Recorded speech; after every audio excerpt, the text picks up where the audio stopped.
Hello, everyone. Good morning or good afternoon, depending where you're calling in from. I'm Jade, co-founder and CEO of Epoch. Super excited to be joined by Rob and Jackie here. We'll dive into introductions shortly, but to get things started, welcome to another Epoch webinar series episode where we spotlight leaders and experts within the space that are relevant across employee experience, workplace, employee programs. So real quick, why do we host these? We know there's a lot changing across people programs, employee experience, especially with the evolving hybrid workplace. So we highlight folks that are actually doing the work day in, day out, like Rob and Jackie here, to share their learnings and what they've been seeing within the space. And at Epoch here, we get to work with companies like Jackie's at Chime, Salesforce, Workday for all internal programs and events. So we do also see a lot of firsthand evolution of the space. With that said, real quick, I'll kick off with intros for Jackie and Rob. Later on, they'll share their intros as well. Jackie here is joining us as a senior manager, workplace experience at Chime. And Jackie has a really interesting career, given the fact that, as you get a quick skim here, she really started in like facilities heavy, like sorting mail, setting up happy hours. And now she's supporting and helping lead up workplace experience at Chime. And Chime is interesting as they are hybrid. And I know Jackie is based in the Bay Area, like myself as well. So all great stuff happening there, and super excited to be joined by Rob as well, who is the co-founder and CEO of Flex Index. So Rob today will also be sharing a lot of insights, especially working with like so many different companies and collecting thousands of data points in terms of what's happening across globally when we think about hybrid work and workspaces. So what you can expect today, and actually as I go through the agenda, feel free to warm up the chat and drop in an emoji that you're feeling today. And when you're putting in the chat as well, make sure you're chatting to everyone, unless you really just want Rob, Jackie, and I to see your chat. But today you'll be hearing about how a well-designed workplace can really boost employee engagement and productivity. Again, Jackie sees us day in, day out in Chime, and Rob has all the data to back it. And then ways you can really measure ROI from workplace experience. So a lot of people I hear within the space right now that ask us questions on what are folks doing in terms of proving the value of certain programs or proving back to leadership of like why we should host certain events or on-sites and off-sites. All things right now, I think people are still trying to figure out how to do best. So today's conversation, you'll get firsthand in terms of best practices and things that we're seeing happening across workplace experience. And if you wait till the end of our webinar, Rob today will also be walking us through data points, through like really exciting graphs and just takeaways that you all can have to bring back to your team. With that said, though, I'm going to stop sharing screen now. Thank you, everyone, for dropping in your emojis as well. Maybe we'll kick it off with just high-level intros in terms of Robbie. I'm not Robbie, Jack and Rob. So sorry, Rob. I just mashed your names together. Jackie and Rob, maybe kick off in terms of your intros, where you're based, maybe just like a fun fact or maybe what you had for breakfast today before we dive into your line of questioning. Yeah, I can kick it off. Hi, everyone. My name is Jackie Tsai. I am based in the Bay Area, like Jade mentioned, specifically East Bay in Concord. What did I have for breakfast? Nothing. I made a iced lavender latte, so I'm on caffeine right now. A little bit about me. I've been in workplace experience for about 8.5 years. I started from the ground up, and I now lead real estate and workplace experience at Chime. Awesome. I'm Rob Sadow. I'm the CEO and co-founder at Flex Index. Flex Index is the leading insight platform around data and trends associated with hybrid, remote work, return to office, et cetera. So we collect data on more than 13,000 companies. Those companies have more than 100,000 offices. They employ more than 120 million people globally and write pretty regular research reports. That stuff gets featured in news and other places pretty regularly, and I'm excited to be here. And I had a breakfast sandwich this morning that I picked up at a place across the street. That's awesome. I love, Jackie, that you made your own lavender latte as well. And I already introduced myself. I'm Jade. I'm based in San Francisco, but right now I'm in Vancouver with our team out here. And for breakfast, similar to Jackie, had the cappuccino so far. Still early in the West Coast. But to kick things off, Jackie, maybe you can share a little bit about what Chime looks like right now in terms of like return to office or hybrid structure, like percentage of employees that are hybrid or remote, just so that the audience here has a bit of context when you're sharing your experiences. Yeah, so in terms of just background on Chime, we're a fintech company. We have offices in the US and Vancouver, Canada as well. We're about 1,400 employees. I'd say about half of that are remote employees. And currently, we have our hybrid policy as 2 days in the office. So on Tuesday and Wednesdays, we go in, and we'll be adding a third day. So Monday, Tuesday, Wednesday, starting in about a couple weeks. That is exciting, but also I'm sure, Jackie, super tough just navigating that. So maybe a question for you, Jackie, and then Rob, if you have any insights. I guess, how do you balance the need for flexibility with maintaining a consistent employee experience across both remote and in-office environments? Yeah, I mean, the way that I think about it as a workplace team, we're the culture carriers. So it's part of our jobs, whether it's in our day-to-day work or the more strategic work that we do. I think as the culture carriers, our driving force of our work is ensuring that employees feel connected to the company, feel connected to the work that they do, and feel connected to their fellow coworkers. But I would say, like, let's be real, it's really not the same in terms of remote and in-office environments. It's comparing apples to oranges from what I've heard from my great leader, who I know who is on this call as well. They're not one and the same to me. And so I think in terms of maintaining consistency, it should really be driven around ensuring employees feel included and have a sense of shared purpose no matter where they work.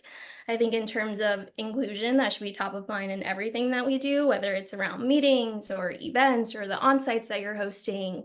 What does that look like from an AV perspective? All of the communications around that. So I think that is kind of just like the umbrella of what we want to think about when we're crafting a specific experience or an opportunity for connection.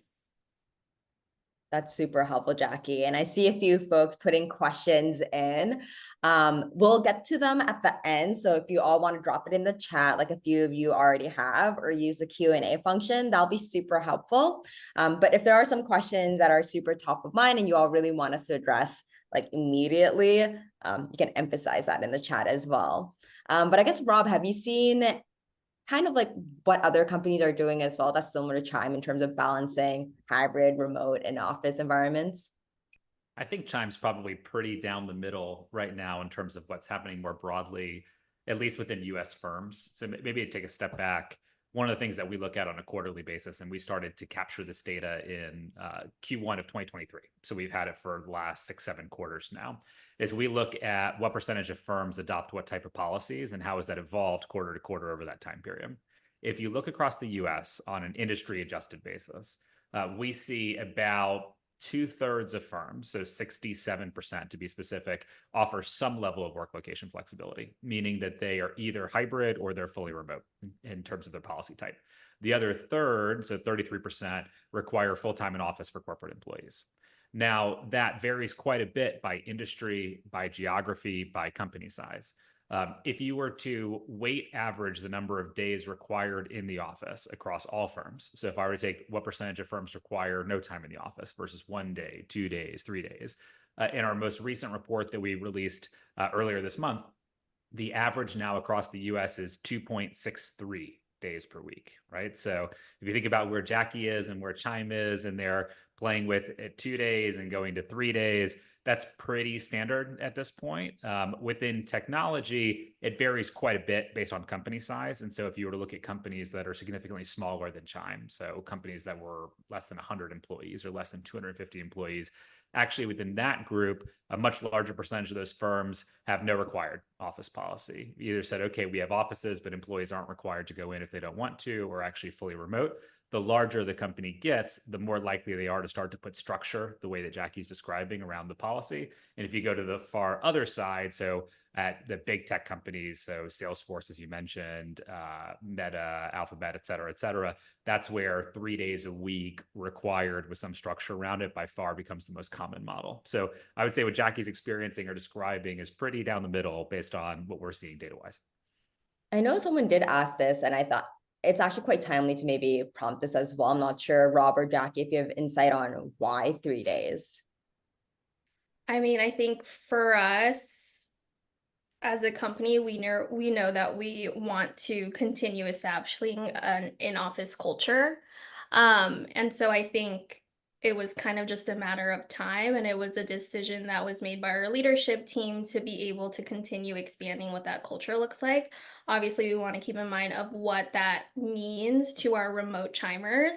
And so just making sure that, like, especially because they're like half of our company size, so I think just in terms of providing opportunities for connection for those remote chimers, making sure that we have the budget to fly them out to an office for an on-site twice a year is really important to us. But it was kind of in the cards for Chime. Our leadership team is super passionate about in-office culture, and so it was kind of there for us.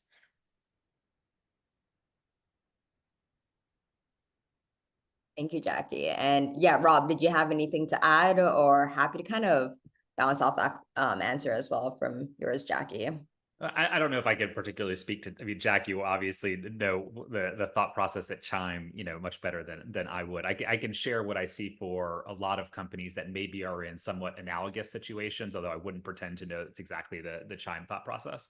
I think that traditionally over the last 18 months, there's probably a little bit of a divide between executive leadership and the average employee at most companies, with executive leadership leaning a little bit more heavily into a desire to have people in the office more frequently, and employees desiring a little bit more flexibility around that. In practice, part of the reason why I think we're at 2 to 3 days a week in the office is because it's a bit of a truce in practice, where you basically say, okay, we're going to spend about half our time in the office and half the time out. And that appeases some of the sentiment from executive leadership on getting people together and creating connectivity and collaboration, and matching employee desire to have some of that flexibility and not work in the office every day when they feel they can be just as productive from home. I think the second piece is quite often within tech firms, especially larger tech firms that are public or aspiring to be public, it's not uncommon to look at the larger tech firms to see what policy looks like and start to pattern over time. And over the last 12, 15 months, more and more of the large tech firms have come out with roughly 3 days a week in policy. So if you were to think about Amazon, Alphabet, Meta, Apple, I think most of them at this point have come up with something that's roughly 3 days a week in practice. There are some notable exceptions to that. So Microsoft is not quite that way. NVIDIA is probably the largest company on the planet that doesn't have required office time as a corporate policy. But more of the large tech firms have kind of like pushed a little bit toward 3 days a week in practice. And so it wouldn't surprise me, without knowing the specifics of Chime policy, to see that and be influenced by that as a thought process in terms of both executive mindset and what other large tech firms are doing. Super helpful. Moving forward a bit as well, Jackie, you kind of mentioned this in terms of leadership having a role in determining what makes sense and supporting hybrid and remote folks as well. So in terms of what you've seen, what role does leadership have in playing a positive part of workplace culture, particularly in a hybrid world? Yeah, I would say it's a big one. I think it comes from the top down. Leadership sets the tone and by their actions and behaviors, regardless if you're working remotely or in the office. But I think as a workplace team, like, we also hold a lot of influence. So I think as the culture carriers of the company, like, we can carry that same thread throughout, whether it's reporting insights upwards or sharing a common message from the top down. So we can help set that same tone in the work that we do. And it bridges that gap in terms of like expectations from leadership and the work that we're doing. Absolutely. And I guess, like, Jackie, I know you mentioned there's like on-sites and you fly folks in that are remote, in terms of like remote chimers getting involved and having that sense of community as well. So do you have other examples of how like your team or Chime has adapted workplace experience strategies within like evolving hybrid work? And Rob, if you've seen any good examples too, that'd be helpful. I feel like for me, what's really top of mind is flexibility in everything that we do. And I think in terms of like designing a space, like making sure that that's multi-purpose, ensuring that our furniture is modular and movable, just based on our needs. I think we had an awesome event yesterday that Amanda and Rachel on the events team held. And so I think it's just making sure that there are continuing to be opportunities for people to get to know people on their team, get to know people outside of their team, and just kind of feel like inspired to do their best work, I think is really important. But even in terms of just like flexibility, I think thinking about it in terms of like our tools, like we are moving away from our current space management tool and made this decision very early on following its launch because we knew that we were trying to make it work in a way that it wasn't designed or intended to be. So when we were exploring a new tool, we knew that we had specific requirements based on our current in-office policy. But if that were to change, like we also wanted to keep that in mind to ensure that whatever we were doing and whatever tool that we selected would continue to work for us no matter the direction that we went. I think being able to plan for the future has been super helpful for us in terms of evaluating how to manage those evolving needs, but that's like the perfect world, right? Like other times it's really a try and see approach for us. I think it's okay if you need a pivot. We're all learning, trying to see what works and what doesn't work. I think one thing can work for this company and not that company. And so it's just a matter of knowing when to pivot, or even more importantly, when to unship or stop doing something. I think that's also proven to be very useful for me and my team. The questions that we think about is whether or not what we're doing now still makes sense, and if that allows us to reflect and have a discussion about it and determine the right path forward from there. Super helpful, Jackie. And yeah, Rob. I think there's a lot that Jackie already described. I think is great about how Chime is thinking about this and approaching this. The companies that we see, and we're fortunate to have exposure to thousands of companies and how they're approaching this and evolving best practices and what folks are testing and experimenting with.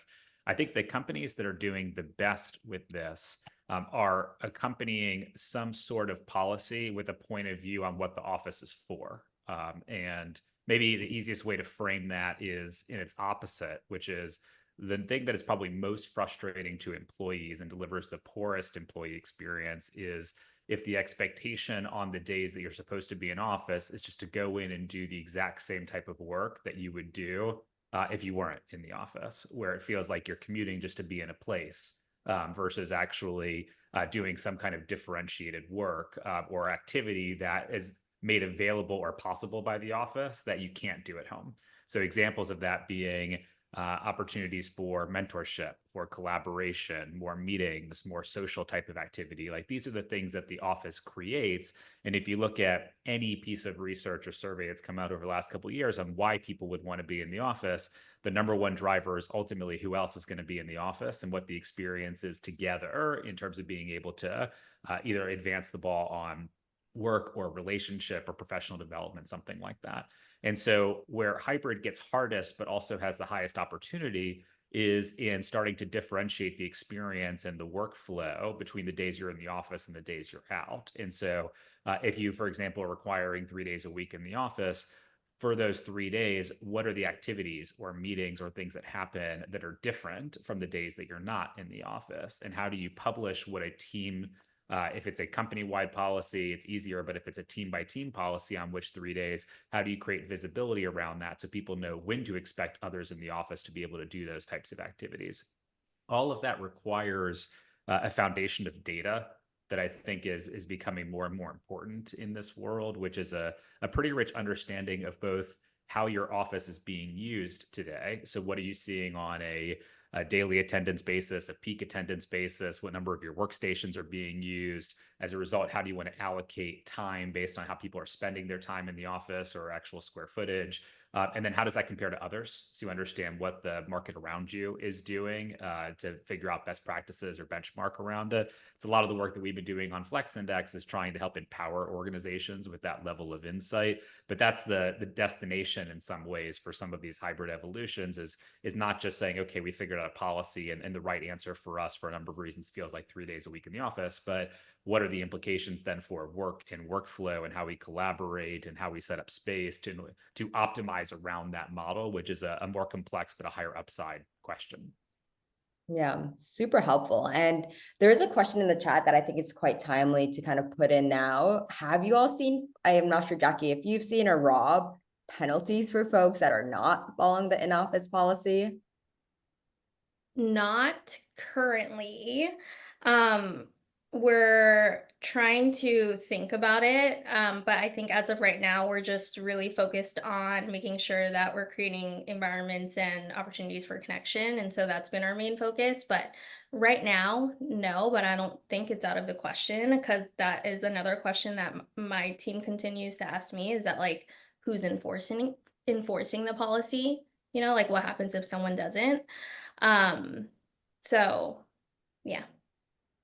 This is such a tough question. And I don't think there's a single company in the world that's figured this out so far, Jade, to be honest with you. Like a spicy Jackie, if you question. well, it's spicy because I don't know what the right answer is. Yeah. You know, and I'll kind of give you two sides of it and let you judge in terms of the way you think about it.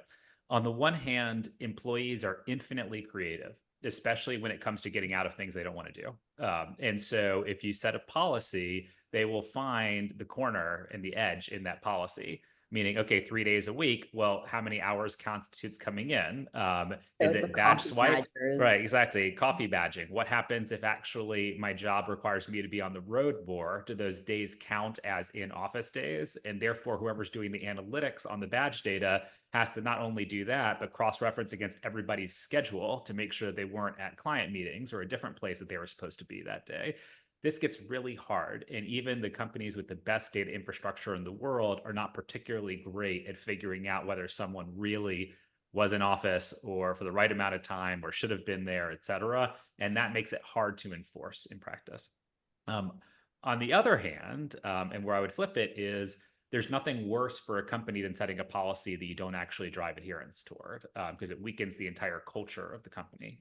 In some ways, I think about it as similar to values. If you set values, but nobody adheres to the values and leadership doesn't do that, then not only is it mean the values are relatively worthless, but it weakens the entire sense of the culture and what the organization is about. The same thing is true on policy, right? If you say it's going to be 3 days a week and it's not really, or different teams do it differently, et cetera, that creates its own set of challenges in the way the company operates and confidence in leadership. And so it's a really tough kind of like thorny problem in practice. And I don't think anybody's really figured it out. And as a result, you see a pretty big delta in actual attendance relative to policy. One of the things, the analysis that we did, I don't think we published it, but something we looked at early was for companies that had a 2-day-a-week policy versus 3-day-a-week policy, how different was the actual attendance rate on a daily basis? And I think it was fractional. It was like 2 days was like pretty closely adhered to 2 days, and 3 days got like pretty incremental gain in practice out of it in terms of who is coming in, because it's so hard to enforce and actually manage.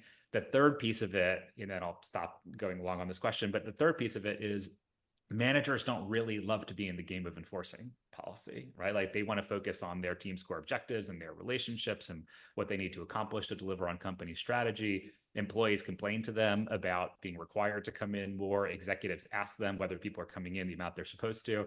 And so it actually squeezes your manager group also, which is tough. And so this is a very thorny topic that I don't think anybody's quite figured out yet. I think to Rob's point too, what he was saying about like, with our increase from 2 to 3 days, like it almost felt like the people that were adhering to the policy with the 2 days are now potentially getting punished to go in an extra day because people weren't, that small group weren't adhering to the policy. And so now it's like, oh, we want to see more in-office attendance. And so how do we do that? We increase another day. But yeah, it's a little tricky, I feel like. One of the best things I've seen, and this may be counterintuitive, and I apologize to any real estate execs who may not love this answer, is some of the things that I've seen that's been most effective in driving desire to come into the office, right? Which is effectively the complement to this, which is beyond policy. How do you make it so people want to come in? Is actually reducing the amount of usable space in the office. And the description, the kind of like the analogy that was given to me that I loved was the idea of, if you go to a party and everybody that you want to be there is at the party, but the room is just way too big, it feels weird. Like it just feels uncomfortable, right? And you notice it, even though in theory, all the people that you want to be there are there, versus like right space relative to attendance changes the culture and kind of like dynamic and energy of it. And so I've seen some companies start to deliberately undersize the office space. And as a result, it feels full and it becomes more of a destination and people want to come in, and then you can build it back up again. But it creates a little bit more of like a FOMO energy around the office, which can be a good motivator versus just thinking about policy and policy adherence. I think that's I was gonna follow up with like space design too. Like one of the problems that we have at our HQ for Chime is that it's a triangular floor plan, and so all of our desks are along the window line and all of our meeting rooms are in the middle, but that pretty much creates the environment that you don't really see a good amount of people until it's lunchtime and you're like, whoa, there's actually 400 people in the building, but you don't notice that because it kind of gets absorbed into the floor plan. People are in meeting rooms, like you don't really see, if you stand up from your desk, like it's really hard to see like who else is further down the floor plan. And so yeah, I think that's also very interesting in terms of just space design and how to like utilize it more, but also what makes the space more busy and more lively. Usually for us, it's lunchtime because we're like, oh, now we can't find a seat and we need to go up the stack to like get a seat for lunch. Super helpful. Yeah, I've been hearing a lot of companies downsizing, especially companies we work with in terms of real estate and trying to encourage more attendance and just opportunities for connections. And with that, I do see someone with their hand raised. If you have any questions, feel free to drop it in the Q&A or in the chat. That would be super helpful. But with that said, I do know we're hitting the halfway mark. So we have one more question that I think a lot of audience members would be curious on, and then we'll tackle Q&A. How does that sound, Rob and Jackie? Awesome. So in terms of measuring success, that's always top of mind for many folks. So for Jackie or Rob, what you've seen right now in the market, how do we evaluate effectiveness of our hybrid workplace policies, or what type of metrics are you seeing out there, Rob, or is your team, Jackie, measuring against by to understand if employee satisfaction and productivity is increasing or if there's any movement on it? I feel like we're still also trying to figure this out. And so I think for the company, it's like, as a business, are we meeting our company goals? Are we moving the needle on business objectives? But I think in terms of the employee, like how connected do they feel to the company and the overall mission, even with our other offices outside of HQ, like does our Chime Chicago office feel connected to the company and to everything that they're working on in terms of our mission? How do they feel in terms of being connected to their coworkers, and how has the juggle been between work-life balance? But there's also like measuring engagement levels too. I feel like, what's the level of participation when it comes to opportunities for connection? What's the sentiment like between one event versus the other? Do you have a tool to be able to track that? Epoch. And then lastly, like comparing our metrics, comparing our metrics with industry benchmarks like Flex Index. So just really being able to kind of just gather all of the metrics from there and being able to reiterate if needed. Yeah. It's such a good question, Jade and Jackie. I think the way you answered it is exactly right. I'll just build on it. I think this topic is so complicated, and it is complicated because it bridges across multiple disciplines and functions that don't typically have their data tied together in a way that allows for easy analysis of what you're describing. And fundamentally, if I were to take a step back and think about the question that you're really posing, the question in reality is, how do you measure return on office? Right? Like, I'm making an investment in office and experience and facilities and everything that go with it. what is the incremental benefit that comes with that versus if we didn't have an office? And answering that question is incredibly complicated because it's a mixture of hard numbers around in a very kind of like first sense. Are people even coming into the office, and what does that attendance pattern look like? And does it vary by seniority or function or location, which is some of what we've already talked about? It drives toward impact of policy. So one thing I would add that Jackie didn't mention is what are we seeing in recruitment and retention? Is it impacting win rate in terms of candidates? Are we seeing dips in turnover or increases in turnover based on policy? Does it change based on how often people are in the office, which is something that a lot of companies aren't looking at yet, but is particularly important.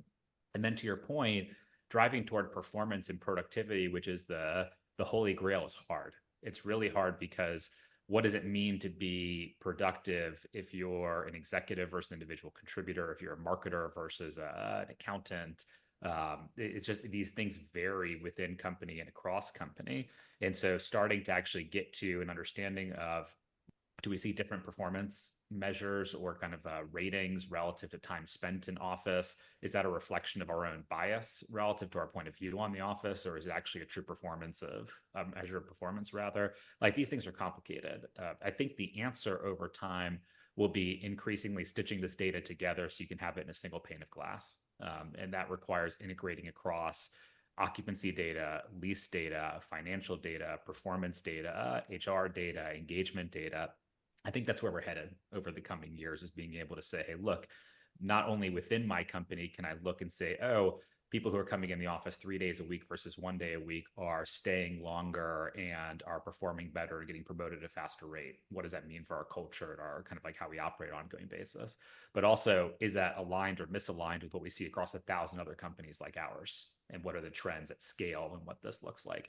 In 5 years' time, that's what we'll be talking about. I think that's what everybody will be looking, as understanding that data internally and externally. But it's a sea change from where we were 5 years ago. And I think most companies are still pretty early in the journey of figuring some of that stuff out. Yeah, super helpful. And maybe now turning over to a bit of Q&A. How does that sound? Perfect. So thank you everyone for dropping in the chat and the Q&A section in terms of questions that we can get addressed. So we might not get to all of them because there are some really great ones here.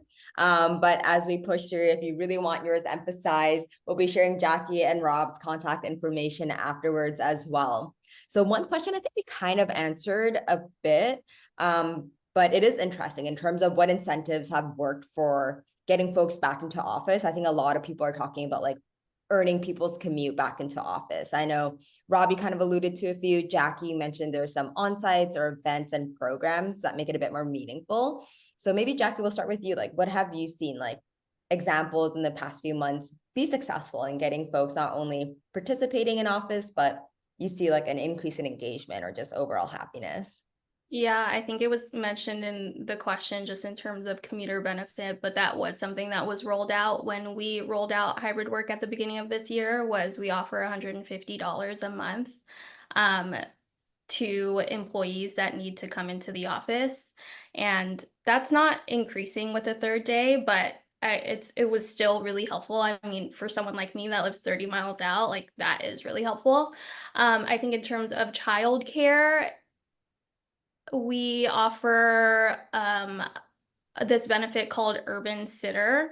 And so you're able to get some funds quarterly, but it really equates to like 1 to 2 days. Like if something were to happen and you were out of luck with childcare, then you would be able to go through Urban Sitter and be able to like book someone to watch your kids or if something fell through.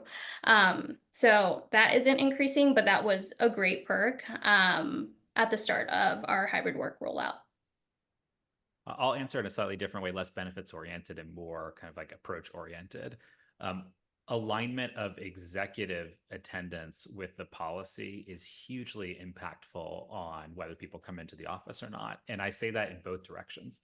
If you set the policy at 3 days a week and executives come in at 1 day a week, you've got a real problem in practice, right? In terms of motivating people to go in. One of the strongest drivers of why employees go into the office is because their manager or their line executive is going to be in the office and there's an opportunity to connect with them or being mad in meetings with them. So that's really important. You have an equally large problem if you set your policy at 3 days a week and the whole executive team is in 5 days a week. Because effectively you're communicating to the company that 3 days is a minimum, but if you want to get ahead or be successful, the executive team is in more than that. That's a whole other issue in terms of inclusion in the culture and what it means to be able to participate equally in, and the perception of equal footing between remote employees and people who come in. And so if there's one thing I guide companies to, it's whatever policy you set, the executive team needs to abide to by the letter, meaning not more than that, not less than that. They need to role model it. Otherwise, it's a real issue in practice in terms of the way this manifests. I think to Rob's point, the second part of that and the issue that we've been seeing at Chime is that the leaders can adhere to what the policy is, but they also need to hold the line for their org, because that also could get lost once you go from the leadership level all the way down to the IC. Like each leader can hold a different line. And so I think that is also the second part of it, is just maintaining consistency with being able to hold that same line.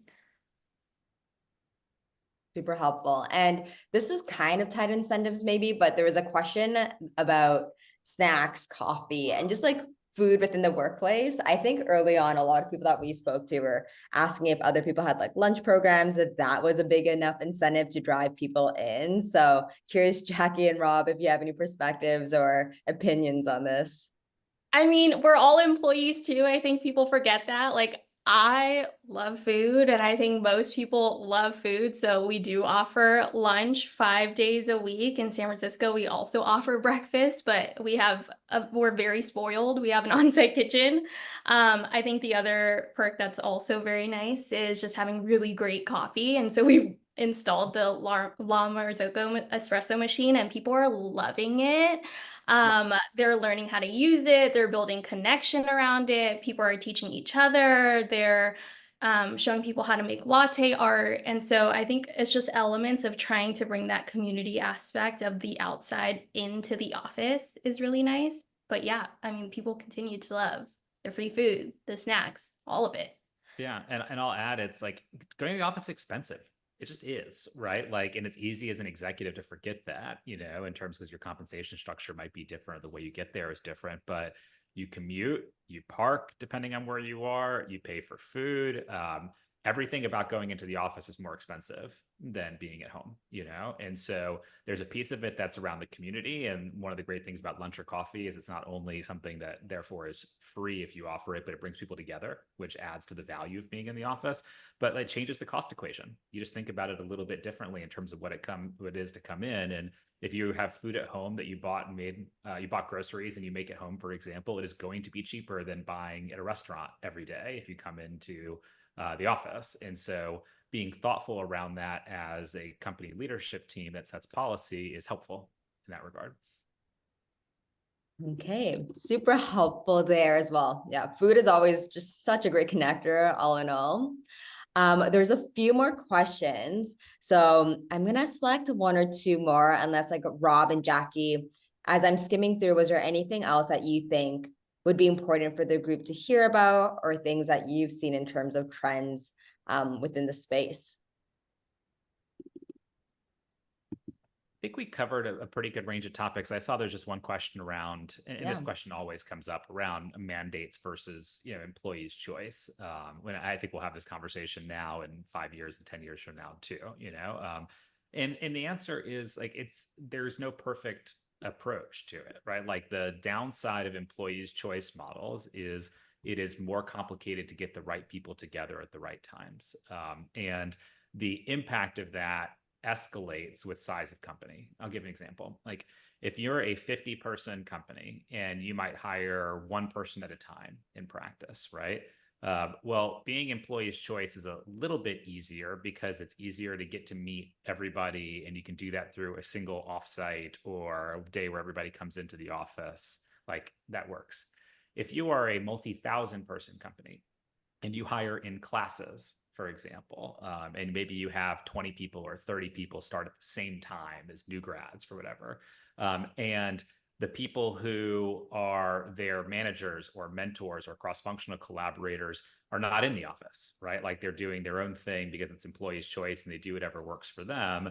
that creates its own complexity. It's just more nuanced and more challenging the larger the organization gets in practice. And so there's a reason that employees' choice models are less common at larger scale companies, just harder to implement, requires more coordination in practice.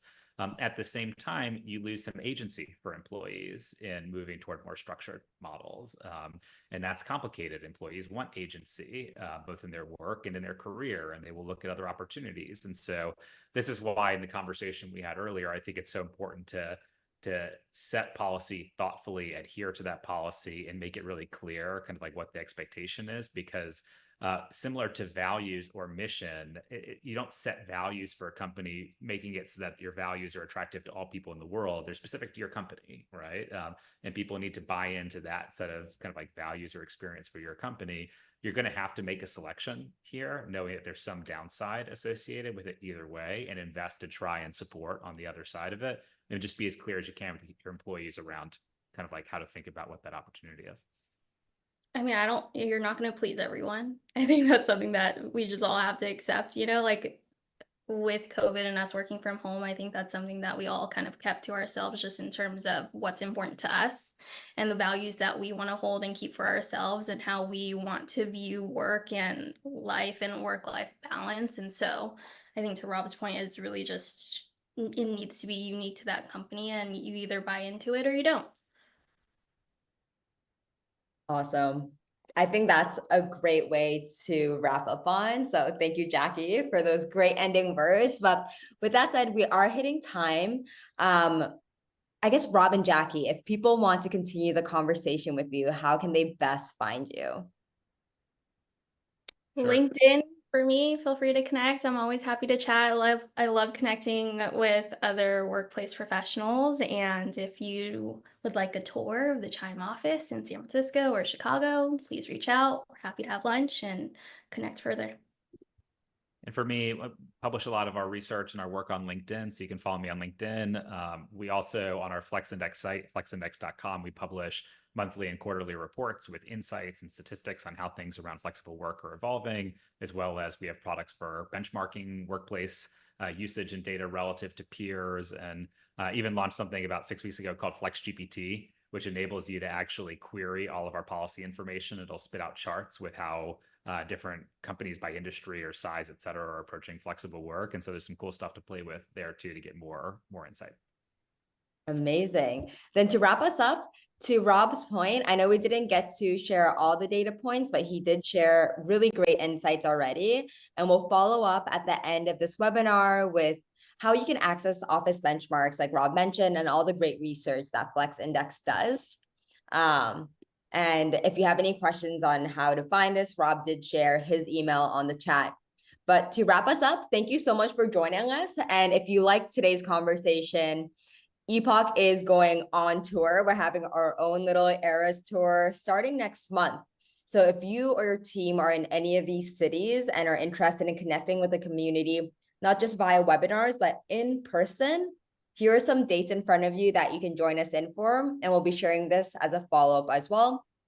And again, we're Epoch, and if you ever have any questions or you want to connect with other folks like Robbie and Jackie within the space, please let me know. Rob, I just literally called you Robbie again. I'm so sorry. I keep like just connecting the names. I would hate if someone called me JD, so sorry. But with that said, thank you everyone so much for joining us. We'll be sharing the recording and high-level takeaways afterwards. But Rob, Jackie, anything else as we wrap up?